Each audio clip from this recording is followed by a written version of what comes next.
So, hi everyone. I think you can see my slide now. Yes. If I can have a sum up from someone just to tell me that you can see my fasting purple slide, just to make sure it's fine.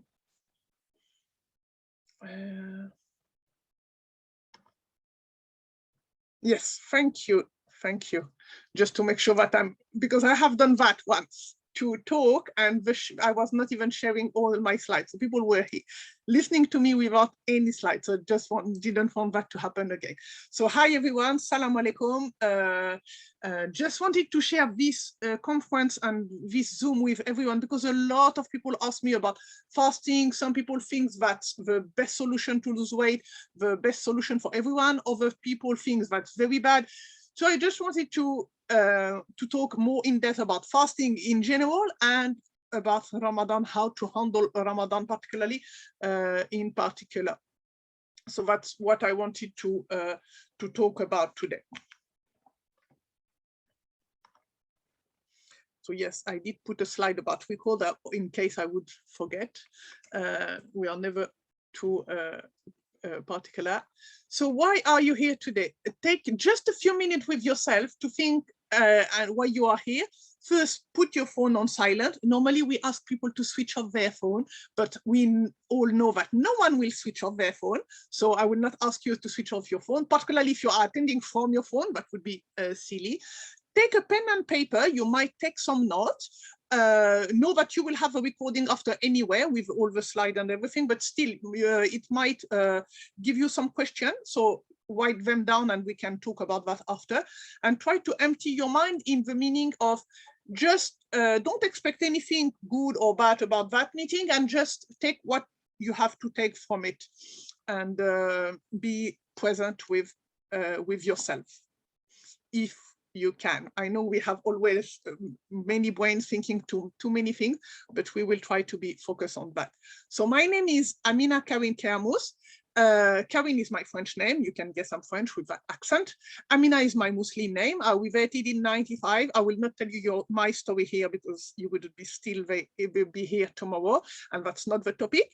But I will talk about my story with fasting after. And I will also share the story of how I discovered the huge impact that food has on the mood, health, and weight in general. How it all started, it's basically started from my son, who is on the left, and then my mom, that you can see in the middle, and that's my results on the right. So my son, a few years ago, started his own program. Just before I talked about him, I just need to tell you, as you know, I'm French. I've been living in London since 2010. So when I came to London, my son was 16. He didn't come with me. He stayed in France to finish his A-level there. What I didn't know is during these 10 years that I spent, more than 10 years in London, my son went gain weight a lot and then weight loss a lot. I've never seen him like that. That picture with a black shirt, I never seen him like that. And he even said he doesn't have other pictures with him with his big face because he was too ashamed of himself to take pictures. This only picture he has is because he was a security guard and it was on the card. So he needed a picture. So he's glad now that he has this picture. Like me, I didn't have picture of myself with my big belly looking fat because I did not really take picture and I never actually realized I was that big because that clothes, I have them for a long time and I never realized that it was so tight. So my son, as I said, started his own program a few years ago and he lost 26 kilos of fat. He then gained 8 kilo muscle. And after his great result, his coach told him, oh, with the result you had, you can share with others and become a coach yourself. And my son said, yeah, but to become a coach, we need to talk to people, yes. And he was quite shy, or I should say even wild, not even shy, because he couldn't even answer to the hello when my friends were coming to my house. So for him, like contact and stuff was not its stuff. But you know, when you lose 26 kilos and when you look like that, you don't need to talk to people. People will come and talk to you. And that's what happened to him. Everyone was asking him, well, what have you done? And then he gave all these numbers to his coach. And at one point, his coach told him, listen, all these friends that you sent me, some of them have started a program now. So either I can train you and you become their coach with me and you can make money, or I carry on coaching them without you. And then he said, oh, that I can get out of my comfort zone a little, because I think I can explain what I have done. It's not that complicated. So he became a coach. And on his way, when he was a client, he also referred my mom. So he helped her on the way without being a proper official coach. He helped her, and you can see her results. When he became a coach, he wanted to recruit me in his team, but I told him, listen, I don't have time. I have 4 young kids from 4, they are now from 4 to 10, but the little one was 5 months at the time. And I had 2 businesses at that time. I was a website designer, and I was creating my own skincare range and stuff, so I didn't have time. Then he talked to me about nutrition. Again, I was not interested. I was thinking, I don't need anything. Nutrition, I'm 68 kilo from 1.70 m. I thought it was fine. It would be fine if I was strong, which is not the case. And when also about nutrition, I thought I was eating healthy and didn't need anything. And the problem is I was actually eating healthy, but I was not eating balanced and not what my body actually needed. And that's why I little by little gained so much weight. And what made me think about that is when that same week of that call with my son, everyone was asking me, oh, when is baby due? And baby was 5 months. I did lose all the pregnancy belly, so it was not even the leftovers of the pregnancies. I thought, oh, I really need to do something. So I called him, and he actually helped me. And what really hooked me is the first 2-3 days I started with him. First, the funny thing is the same son who never wanted to eat veg as a teenager and was eating junk all the time was telling me now that I had too much pasta off my plate. Sometimes it was quite weird, but it was funny. And also what really hooked me was that he was answering all my questions all the time. He was coaching all my plate. And in just 2-3 days, I didn't even need my black coffee after lunch. Because I didn't have a slump anymore. I was not tired at 5 p.m. anymore. I was less moody. I didn't have that mood swing that I had before, the brain fogs, or all these things almost disappeared in only 2-3 days. And it amazed me so much that I started to talk to everyone around me just to share his, basically the secret that he gave me. And one day I met a friend who has some little health issue. I was not sure about how to advise. So I called my son, and he told me, but excuse me, what are you doing? You said you are not interested in my business, but now you are doing it as a volunteer. Because it's true, no one was paying me any product, anything. They were not paying my time. They were not paying even me going to their house and weighing them with my scale, but telling them how much fat, how much muscle, everything they have. So I was literally, I love doing that. And I thought, oh, if I could make money doing something I love, let's go for it. So that's my son. My mom, so far, she lost 24 kilo, knowing that she started her own program when she was 68 after being obese all her life. So that's never too late to start. And that picture makes me a little emotional because I've never seen my mom's eyes open. She was always, because of the fact with closed eyes, always very slow. We used to call her the sloth with my brother and sister. And now I can see her much older, but much more energetic. So that's a great success for her as well. And I've lost 10 kilos of fat. I then gained 2 kilo muscle doing that program without diet, without frustration, without crazy exercise, actually without any exercise. I've lost my weight, which I don't really recommend because exercise would help to stay toned. So I don't recommend without exercise. Now, before I start about fasting in general, I wanted to, because most people who will attend or who will watch this replay are Muslim, I wanted to touch about Islam and what says our deen about food. We have a lot of verses and reference about that. I want to, it's hiding some of my stuff. The Zoom bar is hiding some. And we have some verses, and we can't really do whatever we want. Our body is an amana from Allah. We have to take care of it. It has right upon us. And I will share some verses, not to be harsh on anyone, but as a reminder, if it can help you as it helped me, that would be great. Some of these verses really help me every time I want to go over, or I'm about to be too naughty. When I have that in mind, it's a great like eye opener, and I stop straight away. So it's why I wanted to share with you a few things about. So just for you to know, we have in the Quran like 257 nutritional verses that have been identified, 64 keyword about that. So that's not that's a topic that the Quran actually talk about, and we have some hadith about that as well. We have one verse that says, all believers, eat from the good things we have provided for you and give thanks to Allah if you truly worship him alone. The good things in Arabic, it's called tayyiban. Tayyiban doesn't just mean good in taste or halal, allowed. It also means healthy, which is our good for health.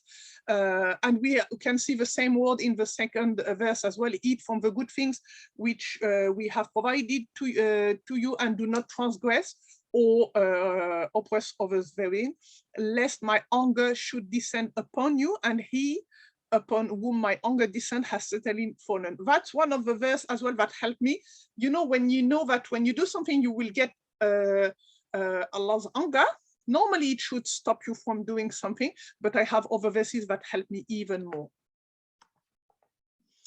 I have this one, for example. O children of Adam, take your adornment at every masjid and eat and drink, but be not excessive. Indeed, he likes not those who commit excess.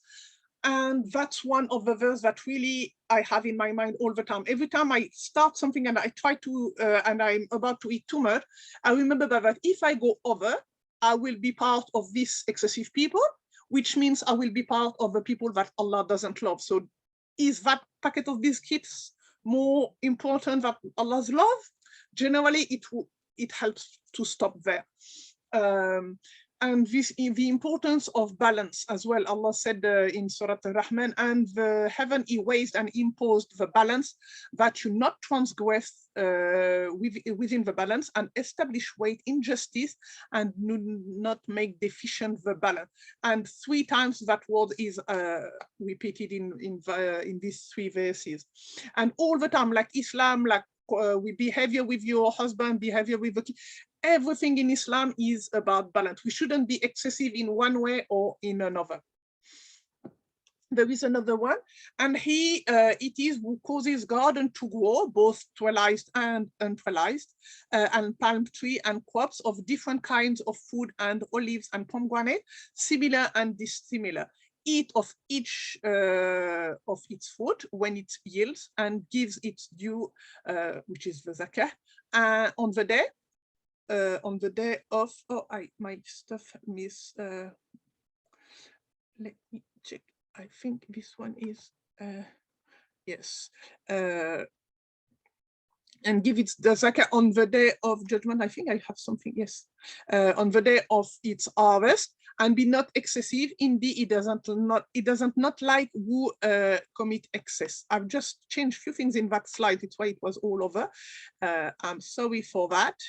Yes, let me change that. I will move that here, because I was actually putting some stuff in other slides, because I wanted to share some French and English stuff, and I was copying this same verse, because that's one of the one that actually is an eye-opener for me as well. It's the second time that we have the same verse, that innahu la yuhibbul musrifin. So every time you want to go over something, just remember you will be in the excessive people, the musrifin, and Allah said He doesn't love them. Do you want to be in the people that Allah doesn't love? I'm not sure. So that's another thing that can help. And what I didn't say about the one before is, when he said to go to the mosque 5 times a day, is that it helps me to understand that we are not really supposed to eat only 1 or twice a day. Actually, we should eat a little with almost each salah, which is 5 times a day. Yeah, this one with go at SOE Masjid. And there is this other one as well. And indeed, for you in grazing livestock is a lesson. We give you drink from its from what it is in their bellies, between excretion and blood, pure milk, palatable to drinkers. So this verse is about milk, and the other one is about honey and the bees. Just some wanted to share with you some about the milk, about the honey. And then also when we talked about the palm trees, the other verse is, there is a sign for them in the dead earth. We give it life, producing grain from each for them to eat. And this verse also helps me to understand that carbs are not that bad. Some people completely get rid of carb, and I don't think that's a good solution. I'm not. Yes, I was thinking. I thought I forgot to record. That's fine. You know, a lot of people completely get rid of carbs, and I don't think we should. And when we see all the story of all ancient times, the importance in the Bible and in Quran about bread, about cereal, we always talk about bread. And if it was that bad, Allah wouldn't have sent to Musa alayhi salam when he was crossing the desert some kind of flour. But there is also something, yes, bad in the carbs we have today. They are so modified that when you eat a little piece of the bread we have today, actually you are eating the concentrated of cereal, and that's why so many people are gluten intolerant today. When I was a child, maybe 1-2 people were allergic to something. Now I think we have like at least 5-10 people in the same classroom who are allergic to something, particularly gluten. Gluten is a big thing, and a lot of people are now gluten either completely allergic or at least a little intolerant. And same for the milk, because the way the food they give to the cows, all the hormones they give, so they produce more milk, they grow quicker, and obviously that goes, and that's why we are so in not really great health.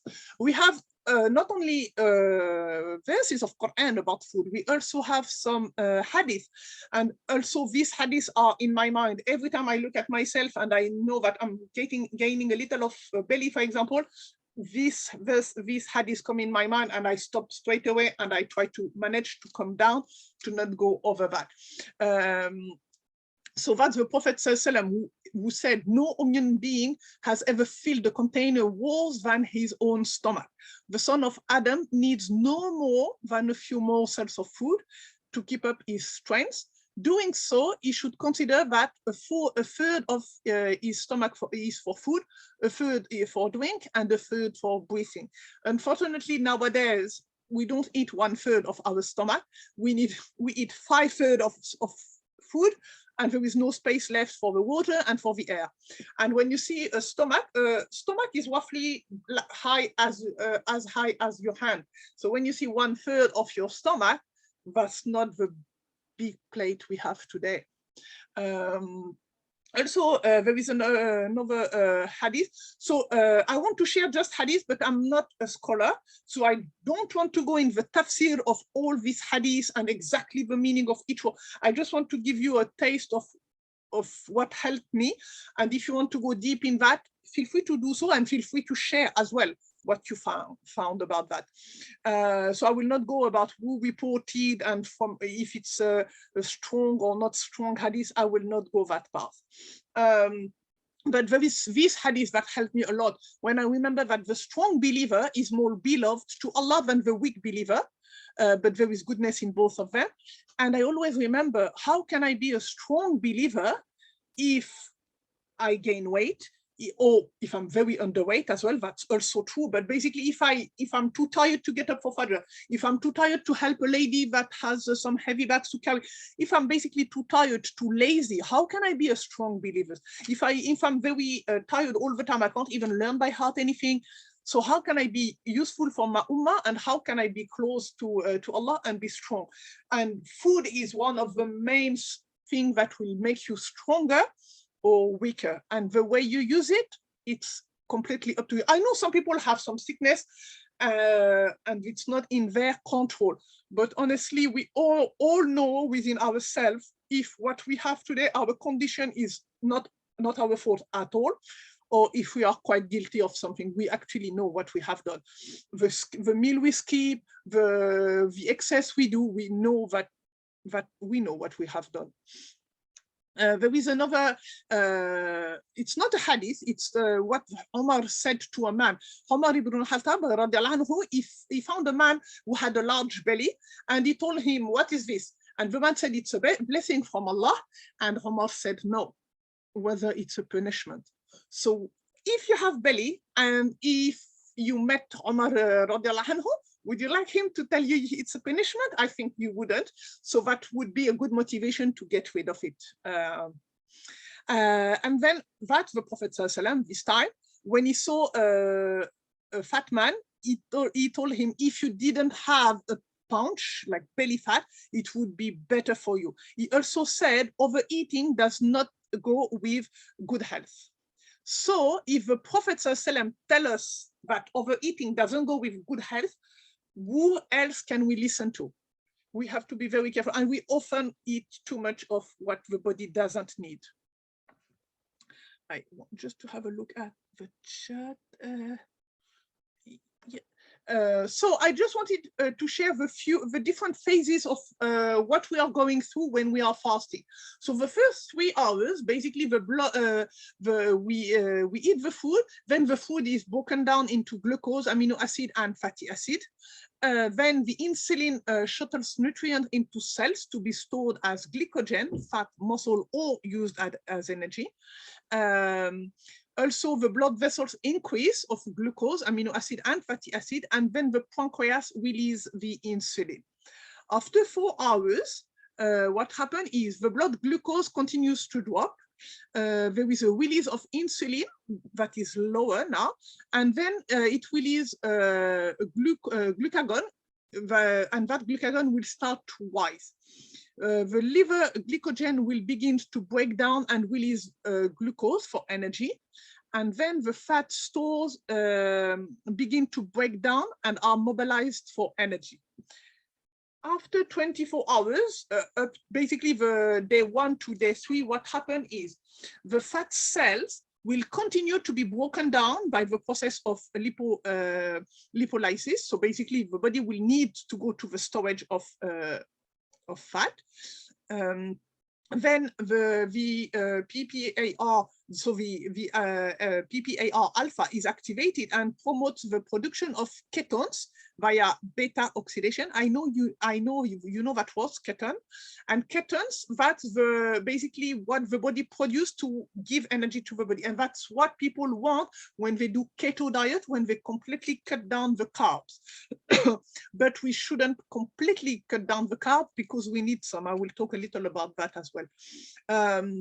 So then the blood ketones increase. BHB is usually 0.5 to 2. Then the body will create some glucose, and the total ghrelin production decrease. Ghrelin is the hormone that tell you that you are hungry.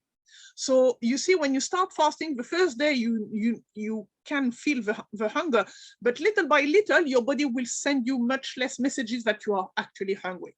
After day 3, so from day 3 to 5, what happened is the IGF-1 levels are low, as well as glucose and circulated insulin. The BHB production is increased, and the blood BHB usually settles around 153. Then total ghrelin production and release continues to remain lower than baseline. And that's also, we are a little tired these days, the 3-5, because the body tells us a little less that it's hungry, because we are not really eating, and that's why we are going on saving energy mode. And then after 5 days, what happened is basically there is a very significant reduction of in IGF-1, insulin, and glucose, and the liver continues to produce ketones. and the body is in a steady state of ketosis now. That's the state that people want to reach when they do this keto, when they cut down completely the carb and they replace with fat instead. So they want the body to get the energy from fat, not from carbs, but having too much fat, that's another problem because generally it will lead to too much cholesterol. So that's the basically you can see as a summary the 3 phases, which are first one when you are quite fed, the transition when you eat less. So basically you have the blood sugar and the insulin go down, and when you and the ketone and the fatty acid go up. Yes, fasting has benefit. First, it can help for weight loss, help for digestion. It increase the insulin sensitivity as well. It will slow down aging. It will boost the immune system. It will boost the growth hormone up as well, reduce inflammation. And that's why people who are quite sick, cancer or this kind of sickness, they are recommended to fast because it helps the body to reduce the inflammation and generate more new cells. And it increase focus as well. Not the first day. Generally, when you are lacking caffeine and this kind of thing, that's not the best day to focus. But after the second day, fifth day of fasting, you are much more alert because you spend time and energy, you spend much less time and energy to digest. So first, before talking about fasting, what is a balanced plate? When you don't fast, you should have these kind of things 3 times a day, not only 2, 3. That's basically what you should have. Like a serving of milk or dairy to increase a little of protein, some fruit. Fruit are best either as a snack, either before meal, but always best on empty stomach, because if you have it on full stomach, it might do like a fermentation, like when they produce wine or this kind of drink, and that's why you sometimes have acid reflux or this kind of thing. So to make it simple, your plate should be half of veg, a big serving of protein, and a small serving of carbs, and the carbs will depend on your body and your strength. Basically, the more you are heavy, the more muscle you have, the more you burn, the more you can have, and the more active you are, the more you can have as well. And protein, we need some for every meal, with healthy fat as well. And the big advantage of protein compared to carb is that the protein, the body can't really store them. So even if you have too much chicken for lunch, your body doesn't really need it. It will just throw that away. But carbs, if you have too much rice, your body knows very well how to put that in belly fat. So be careful with the carbs because the excess will be stored, not the excess of protein. And protein are very important for each meal to make sure you feed your muscle, because muscle are well behaved, not like the fat. If you don't look after them, they go away. But the fat, if you want the fat to go away, you have to chase them. So that's not the same. And when you don't feed your muscle and when they go away, yes, if you go on the scale, you might be happy, oh, I've lost 2 kilos. But if you lose 2 kilos of muscle, it means you are less strong. It means you burn less calories. It means you will be more tired, so more likely to have cravings, slumps. And when we have that, what do we grab? Generally not, we don't really go for broccoli, carrot sticks. That's not really the kind of thing that we grab. We generally go for junk. And that's another vicious circle because the sugar go up and then down very quickly. And that's why so many people are diabetic now. Before I move to Ramadan, I want to check, do you have any questions? If you want to raise your hand or put in the chat if you have any question, I can unmute if you have some. Otherwise, I will carry on about Ramadan. Is there any question? I hope I was quite clear. I didn't want to go too complicated. I didn't want to go too superficial either. So I hope it was fine. So I will carry on about Ramadan. Yeah, Ramadan is around the corner now. So what to eat? So basically when you break your fast, before I talk about how you break your fast, I just wanted to say when you are fasting, basically all your cells will open. There is a message. Thank you. So when you fast, all your cells will open much more, and you will absorb much more. So that look like a good news. It can be, but sometimes not. I will explain.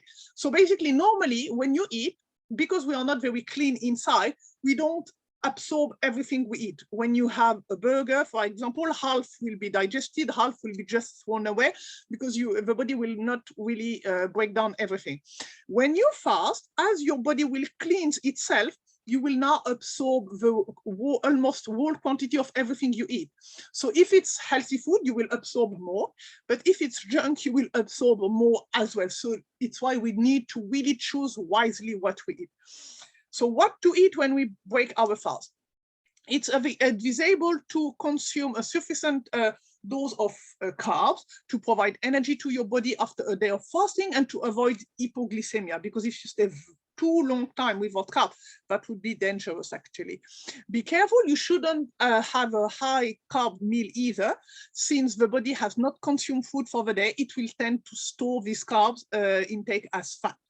So if you don't want to gain weight during Ramadan, while avoiding craving and strokes, it's better to focus on the intake of other nutrients. Also, it's necessary to avoid processed products or high in refined sugar, such as cake, crisps, or ready meals that promote cravings and do not help the body last through the day. Also, as I said before, because your body will absorb much more, if you eat more processed food with a lot of preservative, color, chemicals, or this kind of thing, you will absorb more of these, and all these are what makes all the hormones go all over the place, why so many people have thyroid problem, hyper, because of all these additives. And when they fast, they have even more, and that's another problem as well. Then what should you have when you break your fast? That's nice to have a vegetable soup or a broth to rehydrate the body as a priority after you fasted all day. And also in this kind of soup, generally you have a good amount of minerals as the start of the meal. Then a good portion of animal or vegetable protein, such as 80 gram protein, such as 80 gram of meat, fish, or eggs, cooked lentils or tofu, this kind of thing, if you prefer to go for plant-based. Be careful with plant-based protein. Generally, they are very starchy. So if you go for this one, you should reduce your carbs, which I will talk about now, the carbs. If you had proper protein without starch, you can have more grain now, such as 150 gram of cooked brown rice, or 200 gram of cooked whole grain pasta. Taking whole carbs, which are high in fiber, will regulate the carbohydrate absorption. For elsewhere, they are more satiating and have a lower glycemic index than white cereals. The body can use this supply as well of whole carb as a source of continuous energy for the day to come. Wow, So I am very nice. I will mute people. I thought I muted people. Yes.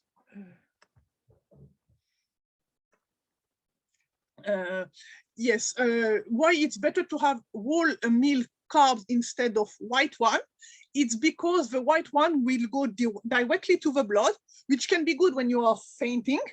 But otherwise, if it goes straight away to the blood, it means your insulin will, basically you will trigger the insulin straight away. And generally you have a very drop in your blood sugar level after. So when it goes up and down too often, that will lead to diabetes after very quickly.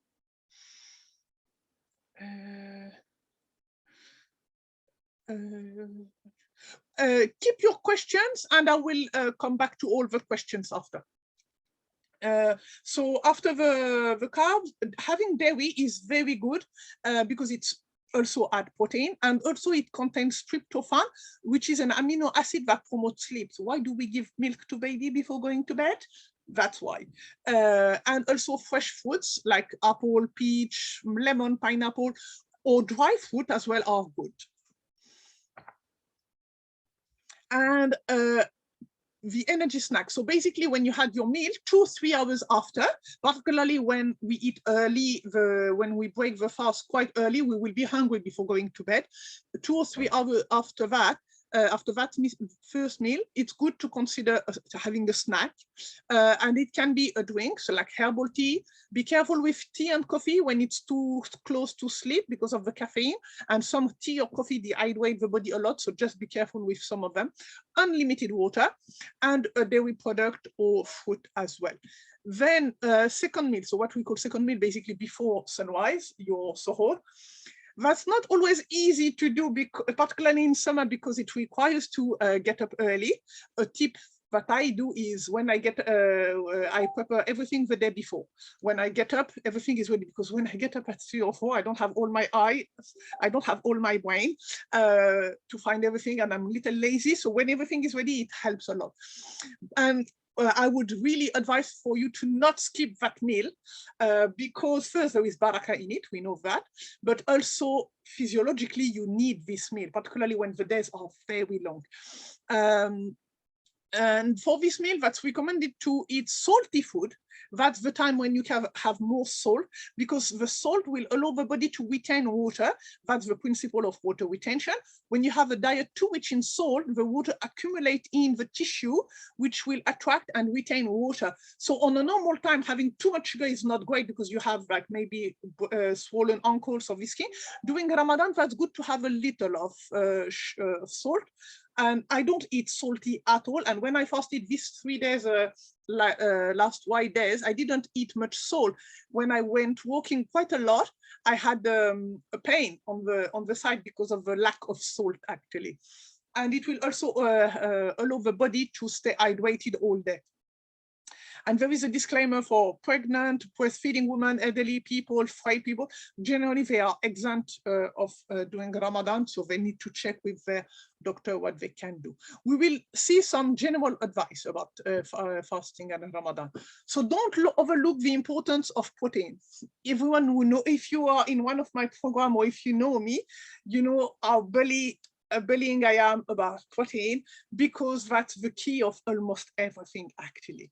For breakfast, we also advise you to consume a source of protein such as meat, fish, fatty fish, that's better, fried eggs or vegetable protein, for example. This meat should keep you going all day, so don't neglect the protein, because it will give you the strength and energy. Proteins are also responsible for the lasting feeling of satiety. I will have a problem with this word all the time. And that we feel after a meal. They fulfill this role with dietary fibers present in plant, vegetables, cereals, fruit, and veg. And fiber also reduces the glycemic load of meal. So if you have a good amount of fiber, you will absorb less sugar in the blood. So that's why the fiber helps a lot. People who have diabetes, people who have also too much of hormone, it helps to get rid of toxins and stuff. And protein, that's what keep you full longer. Look, when the kids are, the babies, when they are 4, 5 months, 6 months, when we start introducing the meat, they eat much less often. Then consider complex carbs. Do not neglect complex carbs, also called slow sugar, such as semolina, barley, vermicelli. They are too often replaced by fast sugar, like cake, pastries, sodas. However, to hold out during the day, slow sugar are the ones to be preferred. They are really slowly in the body, prolonging the duration of satiety. To do that, consider consuming whole or whole grain. That's always better. Or if you really want white bread, for example, go for the white bread that has the seeds inside, because the oils and the fat contained in the seed will help as well keep you feel full longer. And do not neglect any family of food. Always balance your meal by making sure to bring food from all groups, like starchy fruits and vegetables, meat, fish, or eggs, and dairy products. In addition, remember to favor dishes that allow you to eat a little more veg. So, that's you. My daughter came in. So then we will talk about moderate, fast sugar and pastry. Some food should be eaten with much more moderation, like all the oriental pastry, salmon, sponge, biscuits, excessive oil seed, pastries, all these things. Be careful with all that. Eat in good condition while seated at the table, taking your time. Chew well, avoid to eat in front of the TV or computer, simply enjoy the meal. Why we tell that? Because if you eat while you are doing something else, the brain is busy doing the something else, so you will, your brain doesn't even realize that you ate. How many times it happened to you that you had something on your desk like biscuits or something, and when you turn to take some, you see they are not there anymore because you ate them and your brain didn't see them. Your brain remembered these biscuits but didn't see them going through, and that's what happened, and that's why actually we eat too much. And always remember, when you fancy something, when you have cravings, or of whatever junk it can be, because generally cravings are not for healthy things anyway. When you have craving, you remember that your brain and your gut don't function the same way. Your brain count in time, your gut will count in quantity, and the more you have, the more you gain weight, for example, but the brain count in time. And generally the brain needs what it craves for 10-15 minutes. So if you crave biscuits, have very little, but take long time to eat, because if you have one biscuit that you eat for 15 minutes, or you have plenty biscuits that you eat in 15 minutes, for the brain it's exactly the same, but then the impact on the weight will not be the same. Just as a story, I have a client like that who always eats too much chocolate and has a lot of craving with chocolate, and I told her to take the chocolate chips instead of bars. And I told her, you can take 5 or 7. It will not make you gain 2 kilos anyway, but take your time to make each chip melt in your mouth before going to the next one, and don't do it while doing something else. Sit down and really let your brain know that you are eating the chocolate. And she called me the day after and she told me, Amina, actually I did take 7 in my hand, but after the 5th one, I was almost fed up of chocolate. I didn't even want to finish the other 2. I put them down in the packet. So that make a big difference. So basically it's how you will avoid frustration, because if you have 5 chips, you're not frustrated because you had the chocolate. Because if you always tell yourself, no, I'm not allowed to have that, I'm not allowed to have that, all this frustration creates stress. The stress creates cortisol, which is a hormone that make all the organs go old quicker, and that unbalance all the other hormones as well. So that's not a great thing to do. Remember, always in Ramadan and when you fast, to hydrate enough at night and morning, because hydration must be really sufficient and regular over this period. Unlimited water, of course, herbal teas, tea or coffee as well you can have, but be careful as well, as I said before, sometimes it dehydrates. And that's even more important if you live in a hot country. Stay hydrated throughout the evening. Taking small doses as do not clog your stomach with too many liquid. Avoid carbonated drinks that can cause flatulence, digestive discomfort, fill the stomach with air, and can suppress the appetite. If you drink too much, be careful, you might not be hungry, and you feel you are not hungry, but actually it's because you are full. But then when all the water goes, you would be hungry, but that will be when it's time to not eat, and you will have deficiency. So we don't want that. So now let's talk about the frequent mistake that we do in Ramadan. Eating too much sugar. The mistake most often made during Ramadan is that we consume high-calorie sweet products such as flan, ice creams, traditional honey cakes. Many people think that by eating very sweet, they have a lasting energy that helps them resist hunger, but that's actually the opposite that happens. The substantial intake of sweet products further stimulates the secretion of insulin, a hormone that regulates blood sugar level and promotes fat storage. With a glycemia, which is blood sugar level, that is too high, you then find yourself in a state of reactive hypoglycemia, which will make you want and need to eat sweet product again. And if you are fasting, obviously you can't eat, but you will be frustrated because you can't, and that's why you are very grumpy. and then you go in that vicious circle. This is characterized by the appearance of a desire to eat only a few hours after the meal, and to make the feeling of satiety last, it's necessary to bet on proteins again, dietary fibers, and slow sugar. Protein will always help you, always. That's your friend. Every time you feel hunger or whatever, go for protein. Another mistake we do is constant nibbling. You know, in Ramadan, sometimes after meal, you grab something, there is neighbors coming, and you eat, and then you have another tea, and that's basically what we do sometimes all night. So avoid snacking continuously throughout the evening. Indeed, it's better to make real meals. Your food choices will be then much healthier and more relevant. Snacking will cause you to consume too much fast sugar and fats, and to neglect the micronutrients and macronutrients that are essential to you. Compose real meals as you usually do during the day. Another mistake I always see is trying to lose weight. Oh yeah, I know I'm overweight, but Ramadan is coming, that's fine, I will lose weight. Actually, Ramadan is not a great time to lose weight. Several scientific studies have pointed out that the majority of Muslims gain weight during Ramadan. I also know some who lose weight, but generally they gain the double the month after.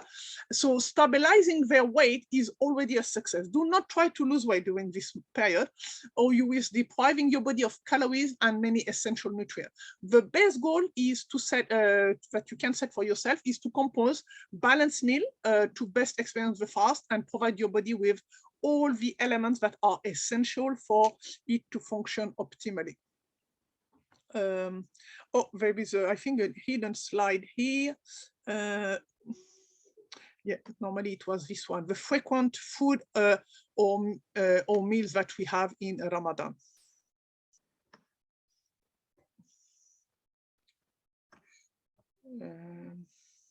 Let me go there. Up. So.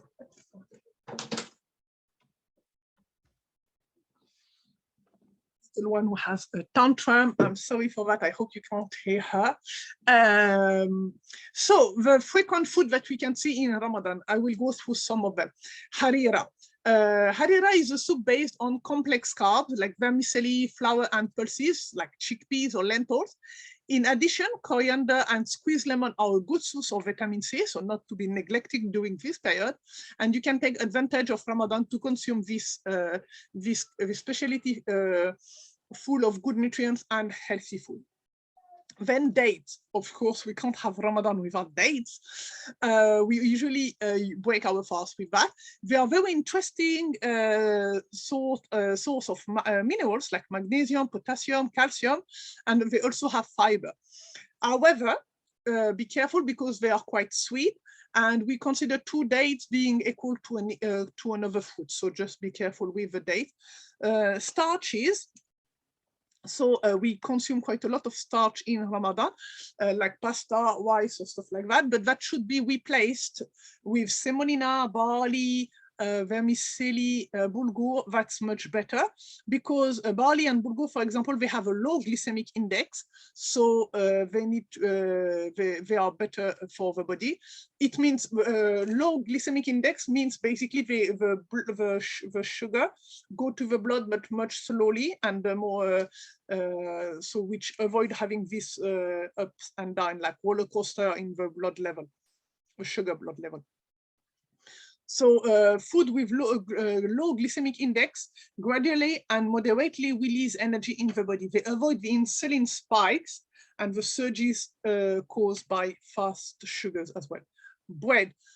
So bread must keep its place during this month. As I said, I'm not a fan of keto diet, cutting down, completely getting rid of the bread. I'm not like that. But that's better to prefer a complete bread or like basically wholemeal bread to avoid constipation problem. The bread can also be replaced if necessary by halsha or bahir sometimes in the week, but smans or sponge, which are like puff pastry or donuts, are much more fatty and have too much oil. Be careful with that. then all nuts and seed and stuff like that, almond, hazelnut, they are a very good source of nutrients and are very beneficial. I generally add some in my breakfast as well. However, because we can make oil out of it, it means it's quite caloric. So we have to be careful to have only a small handful per day. So don't take the packet and think you will have only a few. No, take the few, put the packet away, and have this few. Otherwise, you will finish the packet. So be careful, that's very addictive. And just one small packet of 100 grams of generally all kind of nut, it's around 600 calories. So that adds up very, very quickly. Then pastries, croissant, pain au chocolat, this kind of thing are very high in sugar and fat. So we can exceptionally replace a piece of buttered bread, but that should stay exceptional, particularly fasting. I'm a very sweet tooth. I love pastries or this kind of thing, but I really keep them only as a dessert on day when I didn't eat too much. I really don't use them in Ramadan because I know, as I said before, we will absorb almost all of what we eat. I don't want to absorb all the croissant, so I prefer to have it when I will not absorb all of it.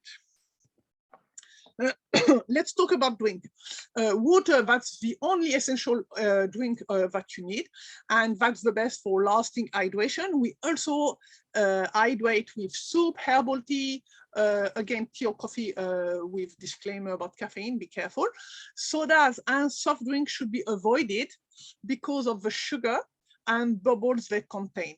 They add to the intestinal disorder, bloating, gas, or this kind of thing, and they are very frequent during Ramadan and unnecessarily bring a share of sugar.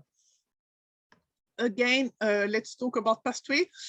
The Oriental pastries, they provide pleasure, yes, but remember, one makrut is 4 sugar, one zlabia is the equivalent of 17 sugar cubes. So do you want to give 17 sugar cubes to your body? That's quite a lot. And limit sweet so as not to suffer from insulin spike and low blood pressure during the day. The risk of hypoglycemia is also present. Bricks. People who from North Africa know that we always have bricks or burek, but they generally cook it in oil, deep fry.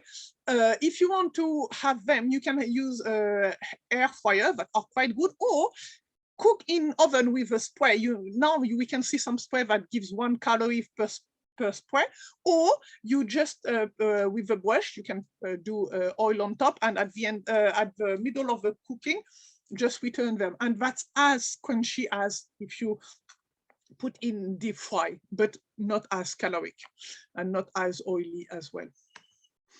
So before I go to my story of Ramadan, I just wanted to check if I saw a few questions. Is it true that at night should not have curd? What do you call curd? Is it like lemon curd, like something very sweet?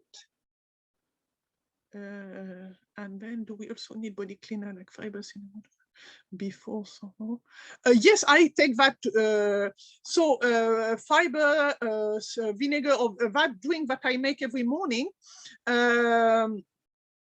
Okay, that's yogurt. I will answer after that. So basically fiber, I take my fiber every day, even in Ramadan, when I have enough time to drink. When I get up too late and I have only 5-10 minutes to eat something, I grab a cup of water, I would have my shake, but I wouldn't take my fiber, because if you have fiber and you don't really add a lot of water, that will create bloating as well. So when you get up too late, it's like, for example, bread, brown bread, you can't have too much if you just get up, because you will not have the time to add all the water to make it to make it digested easily. And because you fast after, you can't add the water after, so that's better to avoid if you get up late. But to avoid that, what I try to do is to get up early enough so I have time to drink. I have the time to drink my drink with fiber. Then I leave a little of time, the time to do my prayer, for example, one prayer, not the Fajr one, or my wudu, and then I come back to have my lunch. Then what I want to say, yeah, yogurt. If you, what you call curd is yogurt, you can have some. When you buy your yogurt, always check the calories, the fat, the sugar. Some yogurt, which is particularly flavored yogurt, sometimes are very sweet. So try to go for the plain one. That's much better. And then add your own flavors on it. That's better.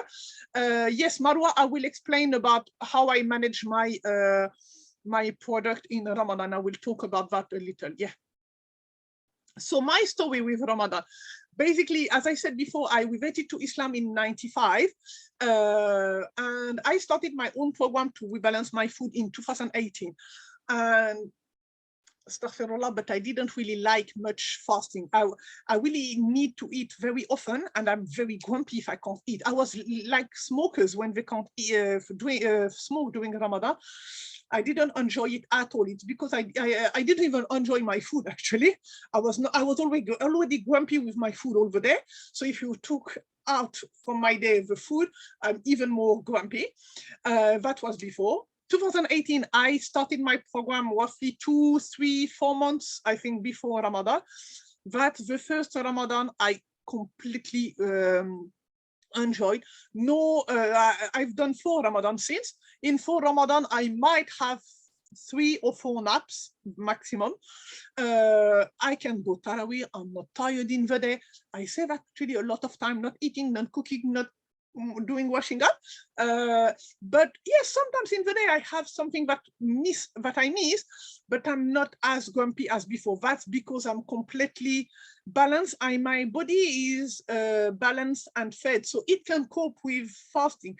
But before it couldn't cope because I was like too sensitive and too on the edge, like stress and stuff like that. That's what I wanted to share about my story with Ramadan. So my Ramadan routine roughly looks like that. Basically, when I get up in the morning, I would have my fat burning tea with my fiber and some aloe vera sometimes. I want to talk about aloe vera. Aloe vera, a lot of people think that aloe vera makes you lose weight. That's not true. Aloe vera by itself doesn't make people lose weight. People who are very underweight can take it as well, and they should, because it will cleanse the body. And when your body is clean, you will absorb more. So if you are very underweight, absorbing more, that's better. But why people think it makes people lose weight? It's because as it cleans your body, you absorb more from what you eat. So obviously you will eat less because you absorb more. So you don't need to eat as much as before. And because you reduce the quantity of bad stuff, obviously you lose weight. And people think, oh, I started aloe vera, I lost weight. So they associated the two, but that's not the aloe vera that make them lose weight. That's the reducing the bad stuff. And then my meal in breakfast would be my shake. I have a shake that has all the vitamin, the protein, and I even add more protein on it. That's my morning. But because I know I will fast all day, I generally add a few dates. I add a few nuts sometimes. That's what I add. I try to not add anything too sweet because I know every time I do that, I'm hungry much earlier in the day than when I don't. And to make my shake even last longer, sometimes what I do is I cook it as waffle or pancake or bowl cake, because when we cook them in recipe, we have some oats in it, and it makes us release the energy very slowly during the day. To break my fast, what I do, of course, I have my dates. Then I have a little of water, but very small cup, because I was empty for the whole day, so we don't want to feel too much. And after that, sorry. After that, I would have either a whole shake or half of my shake, depending on how hungry I feel and how heavy is the meal after. If I know my meal after will be very light, I would take a whole shake. If the meal after we already have, for example, a second meal after the shorba, I might have only half, and I take that and I prepare that much before Maghrib. So like that, I would doing that before I pray my Maghrib. And that's why I do that is because as we fasted all day and we absorb more as soon as we eat, I want my body to absorb more of my vitamins and everything that is in my shake instead of adding any other kind of food. That's what I do. And then I have a meal. So here it says after Taraweeh, For me, it's not always after Tarawih. It depends. If I'm very hungry, if I have time to eat before going to Tarawih, I will eat before going, but I would eat not a big quantity to not sleep during Tarawih, to not have a heavy digestion. Or if I go Tarawih quite early and I know I will finish quite early, I would have all that when I come back. It depends. I adjust all that. So then I just want to check if there is other question. I think I answered the one about Ramadan. Yes, and I will come to I will come to you more in details after. If you have any other questions, please let me know. Quite thirsty. I'm not sure you can unmute or you can raise your hand and I would put the unmute. And then what's next? So I promised everyone to have some gift. First, I want to apologize. I wanted to prepare a lot of gifts, like a planner, activities for the kids and stuff like that. I have some, but not everything was ready. You can visit islamicbase.com. That's a website where I put a lot of things about Islam. And you will be able to find a Ramadan plan or activities. Last year, I have done a challenge in French and in English. And you can find some stuff. Something might be too complicated or too easy for you. It's hard to find something that always suitable for everyone. And I also put some stuff to understand Quran vocabulary, and I will share all this. Stuff as well with everyone. I mixed the translation. I'm sorry, this one is in French. I said you will have other gift on the website, but you will be notified as soon as I will add something on the website.